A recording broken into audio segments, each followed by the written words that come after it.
Cable news కు స్వాగతం. అట్టడుగు వర్గాల అభ్యున్నతికి అవిరళ కృషి చేసిన మహనీయుడు బాబు జగజీవన్ రామ్ అని జిల్లా కలెక్టర్ డి.కే. బాలాజీ పేర్కొన్నారు.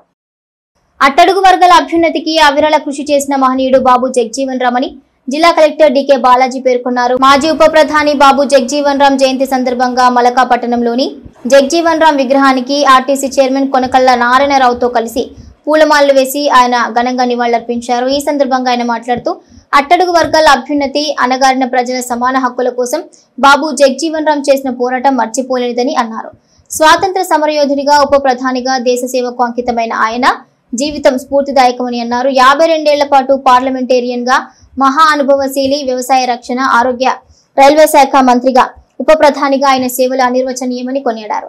ఈ కార్యక్రమంలో టీడీపీ సీనియర్ నాయకుడు గొర్రిపాటి గోపీచంద్, మోటమర్రి బాబా ప్రసాద్, దేవరపల్లి అనిత, గుమ్మడి విద్యాసాగర్, యువరాజ్, మాజీ SC corporation chairman Marumudi Victor Prasad, విగ్రహ కమిటీ సభ్యులు, పలువురు రాజకీయ పట్టణ ప్రముఖులు పాల్గొన్నారు. బాబు జగజీవన్ రామ్ గారు మన భారతదేశంలో బిహార్కి చెందిన వాళ్ళు. బిహార్లో చిన్నప్పటి నుంచే కూడా చాలా ఇబ్బందుల్లో, చాలా కష్టాల్లో ఎదిగారు.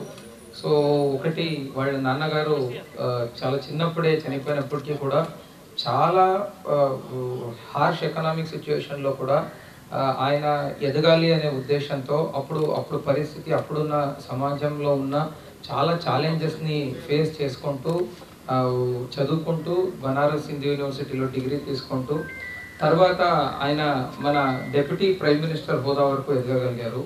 ఇక్కడ మనము గుర్తుంచుకోవాల్సింది ఏమంటే, ఆయన హోదాకు వెళ్ళిన తర్వాత ఆయన కాంట్రిబ్యూషన్ మన కంట్రీకి చాలా గొప్ప. ఆయన ఈరోజు మనందరికీ తెలుసు, హరిత విప్లవం గురించి మనం మాట్లాడుకుంటాము. ఆయన అగ్రికల్చర్ మినిస్టర్గా ఉన్నప్పుడే ఆయన చొరవతోనే హరిత విప్లవం జరిగింది. తర్వాత మన హిస్టరీలోనే ఇండియా ఒక వార్లో చాలా గ్రేట్గా గెలిచిన యుద్ధం ఏమైనా ఉందా అంటే అది 1971లో ఉన్న ఇండో పాక్ వార్. ఆ టైంలో కూడా ఆయన నాకు తెలిసి డిఫెన్స్ మినిస్టర్గా ఉన్నారు. అంటే ఆయన కాంట్రిబ్యూషన్ అనేది చాలా కంట్రీకి చాలా గొప్పగా ఉంది. అదొకటే కాకుండా ఆయన ప్రభుత్వం పైన, ప్రజాస్వామ్యం పైన చాలా నమ్మకం పెట్టిండేవాళ్ళు. దానికే ఆయన ఎమర్జెన్సీ టైంలో జయంతి కూడా మనం ఈ మల్కాపట్నంలో ఈ విగ్రహం దగ్గర చేసుకుంటున్నాం. ప్రభుత్వ కార్యక్రమాలు కూడా ఇక్కడి నుంచే మొదలవుతాయి. జగజీవన్ రామ్ గారు అంటే దళితుల నేతే కాదు, బడుగు బలహీన వర్గాల నేత. అతను రాజకీయ నాయకుడిగా, స్వాతంత్ర సమరయోధుడిగా జీవితాన్ని ప్రారంభించి డిప్యూటీ ప్రైమ్ మినిస్టర్ స్థాయికి ఎదిగినటువంటి వ్యక్తి. రక్షణ శాఖ మంత్రిగా, అలాగే అగ్రికల్చర్ శాఖ మంత్రిగా అనేక మంత్రిత్వ శాఖలు నిర్వహించి ఆయన సమర్థవంతంగా ఆయన అంటూ ముద్ర వేసినటువంటి వ్యక్తి. ఢిల్లీలో ఆయన ఇల్లు మరి చాలామందికి తెలియదు. నిత్యం అన్నదానం, నిత్యం దేశవ్యాప్తంగా ఎవరు వచ్చినా కూడా ఆ ఇంటికాడ ఫ్రీగా భోజనం, ఫ్రీగా అకామిడేషన్ మరి ఇచ్చేవారు. ఆయన కాంగ్రెస్ పార్టీని మరి ఎమర్జెన్సీ టైంలో వ్యతిరేకించి ఆయన జనతా పార్టీకి వచ్చి జనతా పార్టీ ప్రభుత్వ స్థాపనలో ఆయన ప్రముఖమైన పాత్ర వహించారు. ఆయన గుంటూరు జిల్లాలో ఒక మీటింగ్ జరిగితే మేమంతా కూడా లారీలు వేసుకెళ్ళాం. ఆ రోజుల్లో బస్సులు లేవు, అంత స్థాయి లేదు.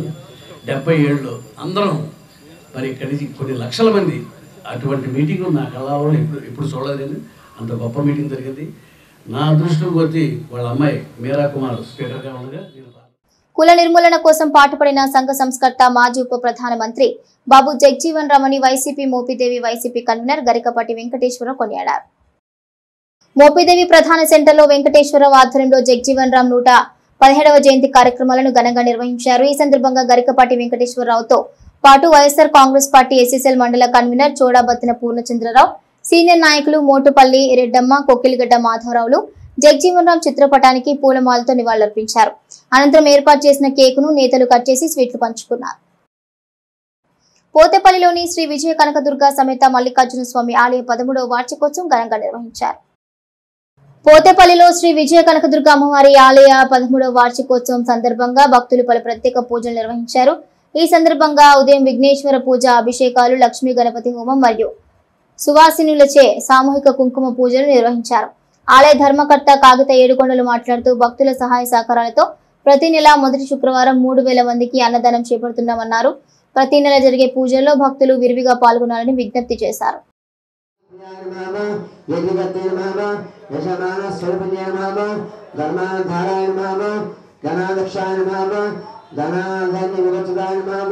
विप्रभुयाय नमः विप्रयपाय नमः सर्वोपसर्ग मार्गस्थाय नमः सर्वोपाय निवारणे नमः स्वस्थाय नमः दशय नमः मंगलाकृते नमः पुष्टमात्रे नमः जगदात्रे नमः विशालाक्षिणे नमः अनादिताय नमः सर्वादिताय नमः समाप्ताय नमः बंधुकुशप्रज्ञाय नमः आलाय नमः सर्वदान स्वरूपाय नमः सर्वपापाहाय नमः निगर्भयोगिन्ये नमः वसुन्ये नमः कामेशन्ये नमः महामहेश्वराय नमः महामहा राज्ञे नमः महामहाशक्तिन्ये नमः महामहागुप्ताय नमः महामानन्दाय नमः పల్లి జూలరీ పార్కులో వేంచేసి ఉన్న శ్రీ విజయ కనకదుర్గ సమేత మల్లేశ్వర స్వామి వారి దేవస్థానమునందు అమ్మవారి యొక్క వార్షికోత్సవము 13వ వార్షికోత్సవము అత్యంత ఘనంగా భక్తుల సహాయ సహకారములతో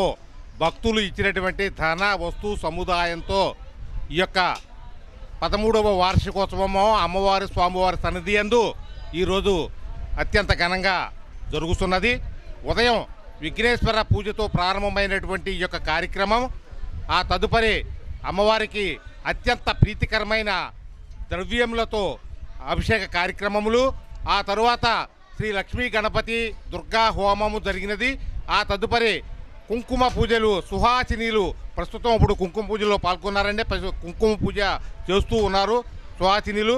ఈ యొక్క కార్యక్రమం అయిన తర్వాత దాదాపు 3000 మందికి పైగా ఈ యొక్క భక్తుల సహకారంతో అన్నదాన కార్యక్రమము ఏర్పాటు చేయడమైనదండి. ఈ యొక్క కార్యక్రమాలన్నింటికీ కూడా భక్తులు పూర్తిగా సహాయ సహకారాలు అందించి ఉన్నారు. మనకి ముఖ్యంగా కాయగూరలన్నీ ఏర్పాటు చేసినటువంటి భక్తులు వడ్డీ జ్యోతి బాసు గారు, లక్ష్మీ కుమారి దంపతులు. మాజీ ఉప ప్రధాని బాబు జగజీవన్ రామ్ దేశానికి చేసిన సేవలు నిరుపమానమని వైసీపీ నాయకులు అన్నారు. మాజీ ఉప ప్రధాని దివంగత బాబు జగజీవన్ రామ్ జయంతిని వైఎస్ఆర్సీపీ నాయకులు ఘనంగా నిర్వహించారు. పార్టీ కార్యాలయంలో జగజీవన్ రామ్ చిత్రపటానికి పూలమాలలు వేసి ఘనంగా నివాళులర్పించారు. ఈ సందర్భంగా వక్తలు మాట్లాడుతూ స్వతంత్ర సమరయోధుడిగా, సంఘ సంస్కర్తగా 40 సంవత్సరాల పాటు భారత పార్లమెంట్లో వివిధ మంత్రి పదవులను నిర్వహించడమే కాకుండా ఉప ప్రధానిగా దేశానికి ఎనలేని సేవలు చేశారని అన్నారు. దళిత వర్గాల అభివృద్ధికి కృషి చేసిన మహనీయుడు బాబు జగజీవన్ రామ్ అని ఆయన సేవలను కొనియాడారు. ఈ కార్యక్రమంలో YCP in charge Perni Kittu, Chitikana Venkateswaramma, Salar Dada Burra Vithalam, K Venkateswararao, Booragadda Ramesh Naidu, Thomas, Nobel Gudlavalli, Nagaraju, కార్పొరేటర్లు, మండల నాయకులు పాల్గొన్నారు. జగజ్జీవన్ రామ్ గారి యొక్క జయంతి కార్యక్రమాన్ని వైఎస్ఆర్ పార్టీ కార్యాలయంలో యువ నాయకులు పేర్ని కిట్టిబాబు గారి యొక్క సారథ్యంలో ఇక్కడికి చేయటం జరిగింది. వైఎస్ఆర్ పార్టీ కార్పొరేటర్స్, అదేవిధంగా మేయర్ గారు, వైఎస్ఆర్ పార్టీ కార్యకర్తలు, నాయకులు, జగన్ గారి అభిమానులు ప్రతి ఒక్కళ్ళు కూడా ఇక్కడికి పాల్గొని వారి యొక్క నిలువెత్తు విగ్రహానికి పూలమాలలు వేసి ఘనమైనటువంటి నివాళులు అర్పించడం జరిగింది. ఎందువల్లంటే వారు చేసినటువంటి ఆనాటి జ్ఞాపికలన్నీ కూడాను మళ్ళీ ఈరోజు మనందరూ నెమరేసుకోవాలి. రాజకీయాలు తారుమారైపోయినాయి. ఆనాటి రాజకీయాలకి ఈనాటి రాజకీయాలకి సత్సంబంధాలు లేకుండా పోయినాయి. ఎందువల్లంటే ఆనాడు వాళ్ళు పెట్టినటువంటి మరి బాబు జగజీవన్ రామ్ గారు కానివ్వండి, డాక్టర్ బిఆర్ అంబేద్కర్ గారు కానివ్వండి, రాసినటువంటి ఆనాడు రాజ్యాంగాన్ని తుంగలో తొక్కేటటువంటి పరిస్థితులు ఇవాళ ఆసనమైనాయి. ఎందువల్లంటే ఇవాళ ఆనాడు రాజ్యాంగం అనేటటువంటిది లేకపోతే ఈనాడు మనందరంగా స్వేచ్ఛగా నడిచేటటువంటి పరిస్థితులు లేనటువంటి పరిస్థితులు అన్నమాట. బాబు జగజీవన్ రామ్ గారి జయంతి సందర్భంగా వైఎస్ఆర్ పార్టీ కార్యాలయంలో ఇక్కడికి పాల్గొన్న వైఎస్ఆర్సీపీ కుటుంబ సభ్యులందరికీ కూడా ప్రత్యేకమైన ధన్యవాదాలు తెలియపరుస్తూ, జగజీవన్ రామ్ గారు పరిపాలనా దక్షుడు, పేద బడుగు బలహీన వర్గాల ఆశయాల కోసం ఎంతో ఉన్నతంగా పనిచేసిన వ్యక్తి. ఆయన పరిపాలనా దక్షత ఏదైతే ఉందో, మరి ఆయన చేసిన సేవలు ఏవైతే ఉన్నాయో ఇవాళ ఆయన మనకి భౌతికంగా మన మధ్య లేకపోయినా కానీ ప్రజల హృదయాల్లో స్థిరస్థాయిగా ఉంటారు అనేదానికి నిదర్శనమే ఈరోజు ఈ కార్యక్రమం ఎంత ఘనంగా జరగటం అని చెప్పి తెలియపరుస్తూ మీ దగ్గర బాబు జగజ్జీవన్ రావు గారి జయంతి 117వ సంవత్సరం జయంతి ఉత్సవాలు జరుపుకోవడం జరుగుతుంది. అలాగే మరి బాబు జగజ్జీవన్ రావు గారు పేద ప్రజల కోసం, అట్టడుగు ప్రజల కోసం ఎన్నో త్యాగాలు పోరాటాలు చేసి మరి 15% రిజర్వేషన్లు కల్పించాలని చెప్పి ఆయన ఎన్నో చాలా గొప్ప గొప్ప విషయాలు ప్రజలకందరికీ కూడా తెలియపరిచి ప్రజల్లో చైతన్యాన్ని తీసుకొచ్చి చాలా ఉన్నతమైన పదవులు ఆయన వాటిల్లో ఆయన చేశారు. అలాగే మరి ఆయన ఎంత గొప్ప మహనీయుల్ని స్మరించుకోవటం మన అందరి బాధ్యత. అలాగే ప్రతి సంవత్సరం ఇంకా ఘనంగా ఈ జయంత్యోత్సవాల్లో వైఎస్ఆర్ పార్టీ అందరూ కూడా పాల్గొని ఇలా జయప్రదం చేయాల్సింది. సమాజంలో సమతావాదానికి పునాది వేసిన మహనీయులు బాబు జగజ్జీవన్ రావు అని జిల్లా కలెక్టర్ డికే బాలాజీ పేర్కొన్నారు. నగరంలోని మల్కాపట్నం సమీకృత వసతి గృహంలో సాంఘిక సంక్షేమ శాఖ ఆధ్వర్యంలో ఏర్పాటు చేసిన డాక్టర్ బాబు జగజ్జీవన్ రావు చిత్రపటానికి జిల్లా కలెక్టర్ ఏపీఎస్ఆర్టీసీ చైర్మన్ కొనకళ్ళ నారాయణరావుతో కలిసి పూలమాలలు వేసి ఘనంగా నివాళులర్పించారు. ఈ సందర్భంగా జిల్లా కలెక్టర్ విద్యార్థులను ఉద్దేశించి మాట్లాడుతూ రాజ్యాంగ నిర్మాత డాక్టర్ బాబాసాహెబ్ అంబేద్కర్ తర్వాత సమున్నత స్థానంలో కనిపించే వ్యక్తి డాక్టర్ బాబు జగజ్జీవన్ రావు అని కొనియాడారు. ఏపీఎస్ఆర్టీసీ చైర్మన్ కొనకళ్ళ నారాయణరావు మాట్లాడుతూ బాబు జగజ్జీవన్ రావు బడుగు బలహీన వర్గాల ఆశాజ్యోతిగా నిలిచారన్నారు. శిథిలావస్థలో ఉన్న సంక్షేమ వసతి గృహాలను బాగు చేయడానికి జిల్లా కలెక్టర్ 7 కోట్ల రూపాయల నిధులను మంజూరు చేయడం అభినందించదగ్గ విషయమన్నారు. ఈ కార్యక్రమంలో జిల్లా రెవెన్యూ అధికారి కె చంద్రశేఖరరావు, డిటిడబ్ల్యూఓ మరియు సాంఘిక సంక్షేమ శాఖ ఇన్ఛార్జ్ డిడి ఫనీ దూర్జటి, పర్యవేక్షకులు బాబురావు, వసతి గృహ విద్యార్థులు పాల్గొన్నారు. అంటే ఇప్పుడు కూడా మీకు తెలుసేమో బాబు జగజ్జీవన్ రావు గారి సమాధి సమతా స్థల్ అని పిలుస్తారు. కొన్ని చోట్ల ఆయన జయంతిని సమతా దివస్ అని పిలుస్తారు. అంటే ఈక్వాలిటీ డే. ఎందుకు? ఆయన మన దేశానికి స్వాతంత్రం కోసం చాలా సమర యోధులు కష్టపడినట్టే ప్యారలల్గా ఒక సముదాయం, కొంతమంది అగ్రనాయకులు మన దేశానికి స్వాతంత్రం అనేది బ్రిటిషర్లు వెళ్ళిపోతే మాత్రం కాదు, దేశంలో సమతావాదం వచ్చి అందరూ సమానంగా ఉన్నప్పుడే స్వాతంత్రం వస్తుంది అని అనుకున్నారు. దాని నేపథ్యంలో చాలా కృషి చేసిన వాళ్ళు అంబేద్కర్ గారు, మళ్ళీ బాబా జగజ్జీవన్ రావు గారు. మీరందరూ చూస్తే వాళ్ళందరి జీవితాలు చాలా చాలా కష్టపడి వాళ్ళు ఎదిగారనమాట. బీహార్లో ఏదో ఒక కుగ్రామంలో పుట్టి తండ్రి చిన్న వయసులోనే చనిపోయిన తర్వాత తల్లితో చాలా ఆర్థిక ఇబ్బందులను ఎదుర్కొని ఎదిగారు బాబు జగజ్జీవన్ రావు గారు. ఆయనకి ఫస్ట్ ఇంగ్లీష్ మీడియంకి వెళ్ళినప్పుడు ఇంగ్లీష్ చాలా కష్టమైంది. యాక్చువల్లీ హిందీ మాత్రమే వచ్చు, అయినా కష్టపడి నేర్చుకున్నారు. తర్వాత ఆయన ఒకసారి చదివేటప్పుడు ఆ హాస్టల్లో మీలాగే చదివేటప్పుడు, దానికన్నా ముందు స్కూల్లో కూడాను ఫస్ట్ ఆయన స్కూల్కి వెళ్ళినప్పుడు నీళ్లు తాగేదానికి 2 కుండీలు ఉండేవంట, ఒకటి హిందూస్కి ఒకటి ముస్లింకి అని. ఈయన స్కూల్కి జాయిన్ అయ్యారు అని 3వ కుండీ పెట్టారంట. అప్పుడే ఆయన ఆ కుండీ బద్దలు కొట్టి ఇది తప్పు అని దాన్ని అక్కడి నుంచే ఆయన ఒక్కొక్క ప్రొటెస్ట్ అనేది అనేది అప్పటి నుంచే స్టార్ట్ అయింది ఆయనలో. అది అయిన తర్వాత ఆయన హాస్టల్లో ఉన్నప్పుడు కూడా హెయిర్ కట్ చేసేదానికి బార్బర్ లేదు, మేము హెయిర్ కట్ చేయము అని చెబితే దాన్ని కూడా ఆయన ధర్నా చేసి ఆ రోజు వాళ్ళు అప్పటి నుంచి అందరు పిల్లలకి కూడా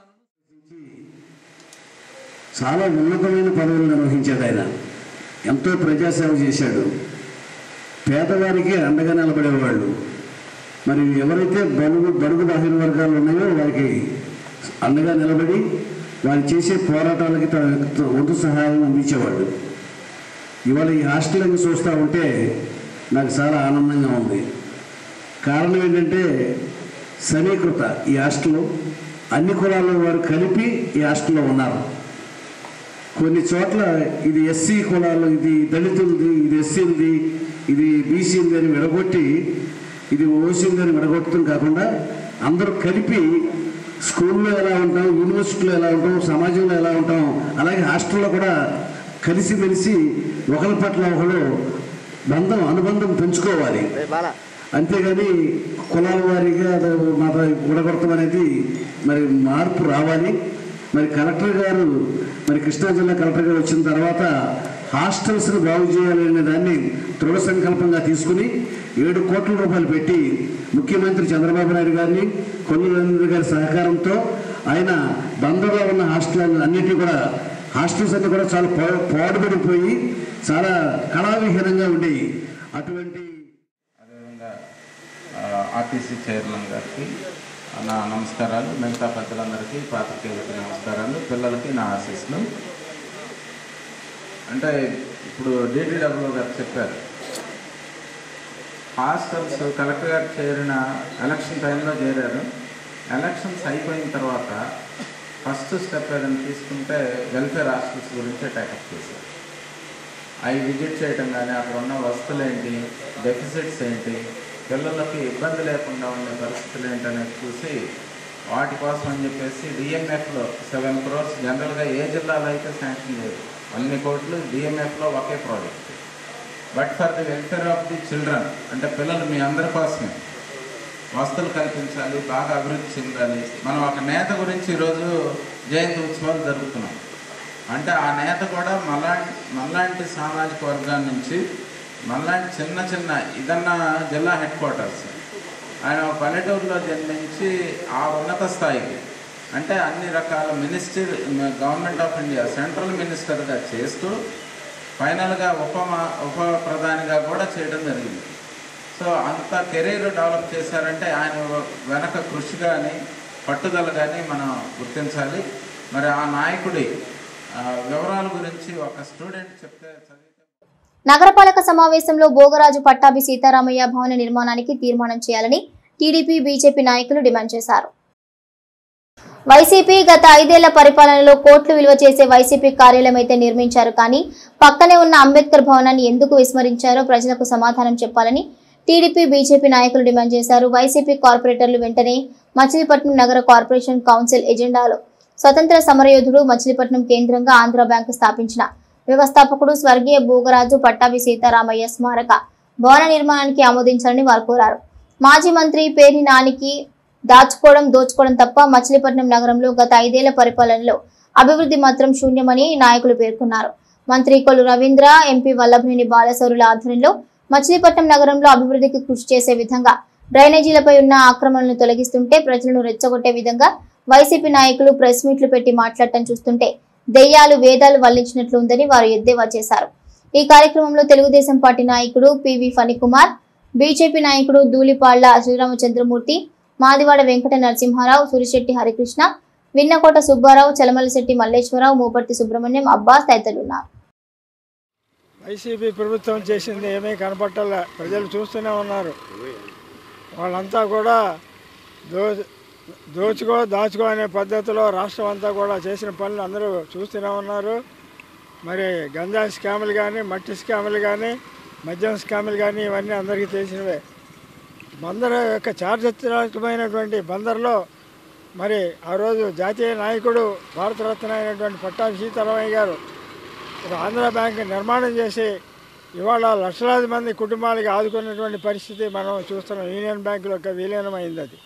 అదేవిధంగా బందర్ అభివృద్ధి కోసం అని చెప్పి భారత లక్ష్మీ బ్యాంకు, అదేవిధంగా మన ఆంధ్ర బ్యాంకు దీన్ని స్థాపించడం మరి ఈ రకంగా జరిగింది. కోఆపరేటివ్ బ్యాంకులు స్థాపించడమన్నీ కూడా ఆయనకి సంబంధించి జాతీయ నాయకుడు, భారతరత్న, ఆయనకి సంబంధించి మరి జగన్ ఆ రోజున ఇక్కడ ఉన్నటువంటి పోలీసు స్థలంలో 2 ఎకరాలు ఆ స్మారక భవనానికి స్థలం కేటాయించడం జరిగింది.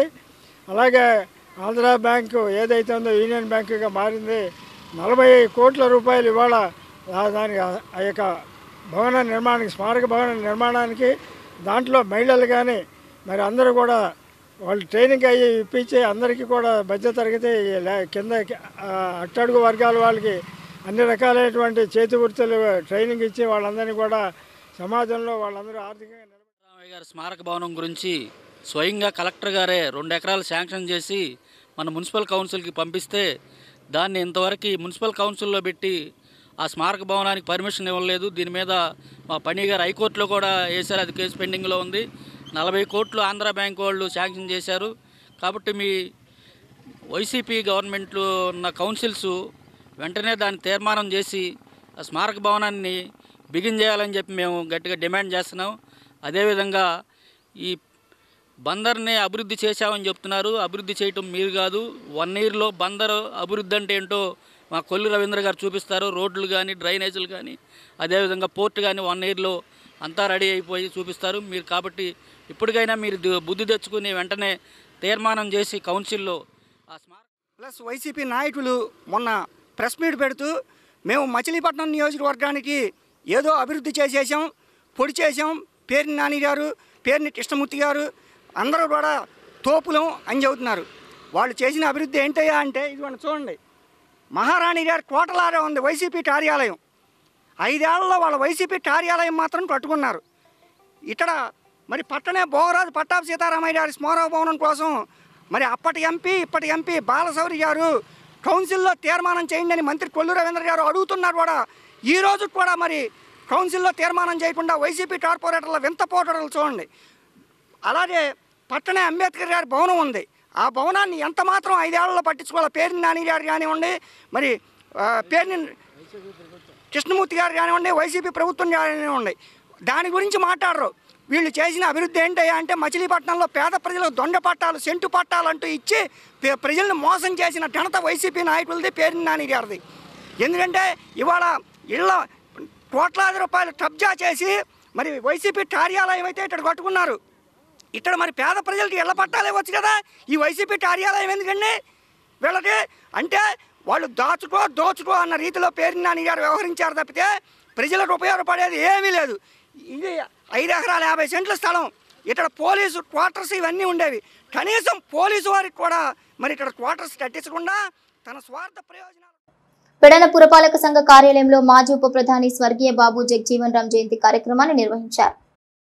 మాజీ ఉప ప్రధాని సంఘ సంస్కర్త స్వతంత్ర సమరయోధుడు స్వర్గీయ బాబు జగజీవన్ రామ్ జయంతి కార్యక్రమాన్ని పురపాలక సంఘం ఆధ్వర్యంలో నిర్వహించారు. ఈ సందర్భంగా జగజీవన్ రామ్ చిత్రపటానికి పూలమాలలు వేసి నివాళులర్పించారు. ఆయన సేవలను కొనియాడారు. Municipal commissioner M Gopalarao, senior councillor Katakam Prasad, Pichika Satish తదితర కౌన్సిలర్లు, పురపాలక సిబ్బంది పాల్గొన్నారు. దేశ మాజీ ఉప ప్రధాని స్వర్గీయ బాబు జగజీవన్ రామ్ దేశానికి చేసిన సేవలు చిరస్మరణీయమని పెడన వైసీపీ ఇన్ఛార్జ్ ఉప్పల రాము కొనియాడారు. మాజీ ఉప ప్రధాని సంఘ సంస్కర్త స్వాతంత్ర సమరయోధుడు స్వర్గీయ బాబు జగజీవన్ రామ్ జయంతి కార్యక్రమాన్ని పెడన పట్టణంలోని వైసీపీ నియోజకవర్గ కార్యాలయంలో నిర్వహించారు. ఈ సందర్భంగా రాముతో పాటు వైసీపీ కౌన్సిలర్లు, నియోజకవర్గ 4 మండలాల నాయకులు, కార్యకర్తలు జగజీవన్ రామ్ చిత్రపటానికి పూలమాలలు వేసి నివాళులర్పించారు. అణగారిన వర్గాల కోసం పోరాటం చేసిన యోధుడు, అట్టడుగు వర్గాల దళితుల అభ్యున్నతికి తన జీవితాన్ని అంకితం చేసిన జగజీవన్ రామ్ ఆశయ సాధనకు ప్రతి ఒక్కరూ కృషి చేయాలన్నారు. 117వ జయంతి బాబు జగజీవన్ రామ్ జయంతి సందర్భంగా పెడన నియోజకవర్గంలోని పెడన ఇన్ఛార్జి ఉప్పల రాము గారి ఆధ్వర్యంలో మరి పార్టీ ఆఫీసులో ఘనంగా ఆయన యొక్క జన్మదిన వేడుకలు ఘనంగా జరుపుకుంటున్నాము. మరి ఈరోజు పెద్దలు చెప్పినట్టుగా ప్రధానమంత్రి స్టేజ్కి వెళ్ళాల్సిన వాళ్ళని మరి అణగారిన జాతులని చెప్పేసి ఇవాళ కింద స్థాయిలోనే అట్టిపెట్టినటువంటి మహాగణులు చాలామంది ఉండబట్టి ఆయన ఉప ప్రధానిగానే ఉన్నాడు. మరి అలాంటి వ్యక్తుల్ని పైకి తీసుకురావడానికి ఎంత కృషి చేసినా కానీ మీరు ఎక్కడ ఉండాలో అక్కడే అనే భావం పెట్టినటువంటి కొంతమంది రాజకీయ నాయకులకి మరి వాళ్ళ యొక్క స్వలాభంతో చేసినట్టు పనికి ఇవాళ నిమ్మజాతులందరూ ఇక్కడ చాలా అసంతృప్తితో ఉన్నారు. మరి అలాంటి వ్యక్తులను పైకి తీసుకురావాలనే భావంతోనే మరి ఇవాళ కంకణం కట్టుకున్నటువంటి మన మాజీ సీఎం బాబు జగజీవన్ రామ్ గారి జన్మదిన వేడుకలు ఘనంగా జరుపుకున్నాం.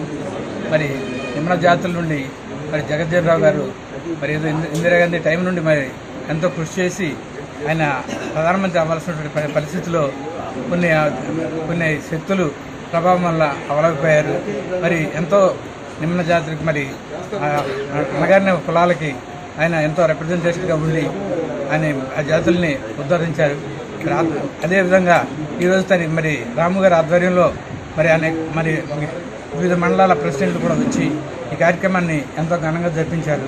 ఇలాగే ముందు రోజుల్లో కూడా ఇలా జరగాలని చెప్పేసి రాము గారి ఆధ్వర్యంలో మరి ఈ యొక్క బ్యాక్వర్డ్ కాస్ట్ కమ్యూనిటీస్కి ఆయన ఆధ్వర్యంలో ఆయన నాయకత్వంలో మేలు జరుగుతుందని చెప్పేసి మేమందరూ ఆశిస్తూ బాబు జగజ్జీవన్ రావు 17 పుట్టినరోజు శుభాకాంక్షలు తెలుపుకుంటూ 117 పుట్టినరోజు శుభాకాంక్షలు తెలుపుకుంటూ బాబు జగజ్జీవన్ రావు బడుగు బలహీన వర్గాల ఆశా జ్యోతి. ఆయన కేంద్ర మంత్రిగా ఒక 7 శాఖల్లో చేసిన ఘనత ఆయనకే. ఆనాడు ఉప హోమ్ మినిస్టర్గా, అట్లాగే గడ్డంగులు చైర్మన్ పదవిలో, అన్ని రైల్వే శాఖ మంత్రిగా ఇలాంటి శాఖలు 7 శాఖలు చేసి ఆయన ఉన్నత స్థాయిలో వెళ్ళాల్సినవన్నీ ఉప ప్రధానితోనే ఆయన్ని పనిచేశారు. కాబట్టి కాంగ్రెస్ జగన్మోహన్ రెడ్డి గారు ఏదైతే సామాన్యాయం చేసింది ఒక జగన్మోహన్ రెడ్డి గారికి సాధ్యమని ఈ సభాపూర్వం తెలుసుకుంటూ, ఆయన ఏదైతే బడుగు బలహీన వర్గాలకి ఆయన పెట్టిన పథకాలు కానీ ఆయన చూపించిన వక్ఫ్ బోర్డు సవరణ బిల్లు ముస్లింల మనోభావాలను దెబ్బతీసే విధంగా ఉందని పలువురు ముస్లిం మైనారిటీ నేతలు పేర్కొన్నారు. చెల్లపల్లిలో ఏర్పాటు చేసిన మీడియా సమావేశంలో కాంగ్రెస్ పార్టీ అవనిగడ్డ నియోజకవర్గ సీనియర్ నాయకులు మీర్ రిజ్వాన్ మాట్లాడుతూ బీజేపీని మతోన్మాద పార్టీగా అభివర్ణించారు. వక్ఫ్ సవరణ బిల్లు పార్లమెంటులో దారుణంగా ప్రవేశపెట్టి పాస్ చేసి యావత్ భారతదేశంలో గల సుమారు 25 కోట్ల మంది ముస్లిం మైనారిటీ సోదరుల మనోభావాలు దెబ్బతీశారని ఘాటుగా విమర్శించారు. ముస్లిం సమైక్య వేదిక రాష్ట్ర కార్యవర్గ సభ్యులు మహబూబ్ బాషా మాట్లాడుతూ పార్లమెంటు రాజ్యసభలో వక్ఫ్ బోర్డు సవరణ బిల్లును పాస్ చేయడాన్ని ఖండించారు. ముస్లిం సమైక్య వేదిక రాష్ట్ర కార్యవర్గ సభ్యులు అబ్దుల్ అజీజ్ మాట్లాడుతూ పేద ముస్లింలను ఆదుకోవడానికి ఉద్ధరిస్తామని ముస్లింలను బురిడీ కొట్టించే విధంగా బీజేపీ ప్రయత్నం చేస్తోందన్నారు. ముస్లిం మైనారిటీ చైతన్య వేదిక జిల్లా అధ్యక్షులు పఠాన్ కరీముల్లా ఖాన్ మాట్లాడుతూ ముస్లిం సమాజం సిగ్గుపడే విధంగా భారతీయ జనతా పార్టీ వ్యవహరిస్తోందన్నారు. వక్ఫ్ సవరణ బిల్లు, వక్ఫ్ అమెండ్మెంట్ బిల్లు మీద పార్లమెంట్లో చాలా దారుణంగా ప్రవేశపెట్టి బిల్లు పాస్ చేపించుకుని యావత్ భారతదేశంలో ఉన్నటువంటి సుమారు 25 కోట్ల మంది ముస్లింస్ల మనోభావాలని దెబ్బతీసినంతలో మాత్రం ఎటువంటి సందేహం లేదు. పార్లమెంటు వ్యవహారాల శాఖ మంత్రి, మైనారిటీ వ్యవహారాల శాఖ మంత్రి అయినటువంటి కిరణ్ రిజిజు గారు ఒక మాట అంటున్నాడు. ఏంటంటే, మేము ఈ వక్ఫ్ బోర్డు బిల్లు, ఈ సవరణ బిల్లుని మేము ముస్లింలకి అభివృద్ధి కోసం కాంక్షించి మేము తీసుకొచ్చామని అంటున్నారు. మరి అదే కేంద్ర మంత్రి గారు ఏమంటున్నాడంటే, ఈ బిల్లు కనుక ప్రవేశపెట్టకుండా మేము పాస్ చేపించకుండా ఉన్నట్టయితే రాబోయే కాలంలో రేపు ముస్లింలు ఈ వక్ఫ్ బోర్డు కానీ ముస్లిం సంఘాలు కానీ మేమున్న పార్లమెంటు కూడా ఇది మాదే అని చెప్తారు. కాబట్టి దాన్ని మేము తీవ్రంగా వ్యతిరేకించి మరి ఈ యొక్క వక్ఫ్ చట్టాన్ని మేము రద్దు చేస్తున్నామని చెప్పాడు ఆయన. అంటే మీరు బీజేపీ వాళ్ళు 15 సంవత్సరాల నుంచి అధికారంలో ఉన్నారు.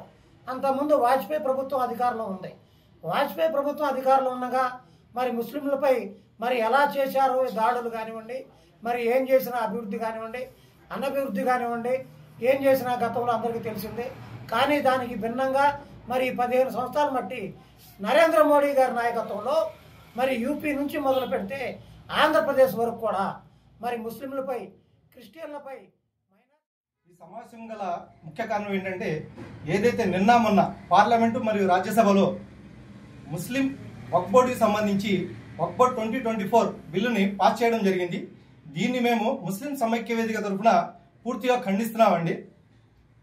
ఏదైతే అమిత్ షా గారు పార్లమెంట్లో నిశ్చిక్కుగా అబద్ధాలను మాట్లాడుతూ ముస్లింల పరిరక్షణ కోసమే ఈ అమెండ్మెంట్ బిల్ అంటూ పచ్చి అబద్ధం మాట్లాడుతున్నారండి. యాక్చువల్గా ముస్లింల యొక్క ఆస్తులు 8,72,500 పైచీలకు రిజిస్టర్ కాబడి ఉన్నాయని చెప్పి కిరణ్ రిజిజు గారు ఆల్రెడీ పార్లమెంట్లో చెప్పున్నారు. దాంట్లో ఒక 16,000 పైచీలుగా చరాస్తులు కూడా ఉన్నాయండి మావి. ఇవి రిజిస్టర్డ్ డాక్యుమెంట్స్ ఇవి. దీనిలో ఏదన్నా ఇల్లిగేషన్ ఉందంటే 994 ఎకరాలు తప్ప అంతకుమించి లేవు. దాంట్లో తమిళనాడులో ఒక 700 ఎకరాలు, ఆంధ్రాలో 150 ఎకరాలు, ప్లస్ పంజాబ్లో 63 ఎకరాలు, ఉత్తరాఖండ్లో 11 ఎకరాలు, జమ్మూ కాశ్మీర్లో 10 ఎకరాలు అండి. వీటి గురించే అన్నోన్ ఆస్తులుగా కోర్టులో గొడవలు జరుగుతున్నాయి. కానీ దీనికి మించి ఒక్క ఇంచు కూడా ఎటువంటి గొడవ లేదండి. ఈ ఏదైతే 8,72,000 ఎకరాలు ఉన్నాయో అవి పూర్తిగా మా పూర్వీకులు, మా ముస్లిం సమాజం ఎడ్యుకేషన్ కోసం, నమాజుల కోసం, కబరస్థాన్ల కోసం పూర్తిగా వాటి వినియోగించడానికి ఇచ్చిన ఆస్తులండి అవి. వాటి మీద కావాల్సిన పూర్తి బాధ్యత, పూర్తి పవర్ మాదేనండి. కానీ ఏదైతే అమిత్ షా గారు కానీ కిరణ్ రిజిజు గారు నిస్సిగ్గుగా పార్లమెంట్లో అబద్ధాలను ప్రచారం చేస్తూ హిందూ ముస్లింల మధ్య గొడవలు రేకొచ్చే విధంగా మాట్లాడుతున్నారు. ఈ అమెండ్మెంట్ బిల్ని మా ముస్లిం సమైక్య వేదిక తరఫున పూర్తిగా మేము ఖండిస్తున్నాము. రాబోయే రోజుల్లో మొత్తం రాష్ట్రం అంతా ముస్లిం సమైక్య వేదిక ఆధ్వర్యంలో నిరసనలు, ర్యాలీలు, అలాగే కోర్టుకెళ్ళే విషయం ఏమిటంటే పేద ముస్లింలకు హక్కు అందించడానికి, పేద ముస్లింలను ఆదుకోవడానికి, ఏదో ముస్లింలను ఉద్ధరించడానికి అనే ఈ మాటలు చెప్పి బురిడీ కొట్టించే విధంగా బీజేపీ ప్రయత్నం చేస్తున్న సంగతి అందరికీ తెలిసిందే. ఈ బీజేపీ యొక్క కపట ప్రేమ మేము ఎప్పటి నుంచో చూస్తున్నాము. గోత్రా ఘటన కాడ నుంచి మొన్నటి వరకు కూడా, మొన్న శంబల్ జామియా మసీద్ వ్యవహారం కూడా మనందరి ముందు తెలిసిందే. గోత్రా ఘటనలో ఏ విధంగా ఆడవారి కడుపులలోంచి పిల్లలను తీసి కొట్టారో అవన్నీ మేము మర్చిపోలేము. ఈ రోజు మీరేదో పునీతులు అయిపోయారు, మేము మిమ్మల్ని కాపాడుకుంటాం అనడానికి కూడా ఏమీ ఛాన్స్ లేదు. ఎందుకంటే జ్ఞానవాబీ మస్జిద్ కానీ, బాబరీ మస్జిద్ కానీ, మొన్నటి వరకు సంబల్ మస్జిద్ కానీ, 3 రోజుల క్రితం జరిగిన ఈద్ వ్యవహారంలో కూడా మీ యొక్క వైఖరి స్పష్టంగా కనబడింది. కాబట్టి ఈ కపట ప్రేమని మానండి. ఈ బిల్లుని వెంటనే మీరు ఉపసంహరించుకోవాలని చెప్పేసి మేము డిమాండ్ చేస్తున్నాం. అదేవిధంగా రాష్ట్ర ప్రభుత్వానికి మేము ఎంతో నమ్మాము. ముస్లింలు సెక్యులర్గా చంద్రబాబు నాయుడు గారిని మేము నమ్మాము. గత ప్రభుత్వం బీజేపీ తెచ్చిన అన్ని బిల్లులకు సపోర్ట్ చేస్తే ఈసారి మిమ్మల్ని నమ్మి మేమందరం మీకు ఓటు వేసి మా ముస్లిం సమాజం అంతా మిమ్మల్ని గెలిపించింది. మీరు కూడా మతతత్వ పార్టీ ద్వారా ఉండి వాళ్ళకి మద్దతు ఇచ్చి ముస్లింలకు అన్యాయం చేస్తారని చెప్పేసి మేము ఊహించలేకపోయాం. చివరి వరకు కూడా మీ మీదే మేము నమ్మకం పెట్టుకున్నాం. కానీ ఈరోజు మీరు కూడా సిటీ కేబుల్ న్యూస్ సమాప్తం. నమస్కారం.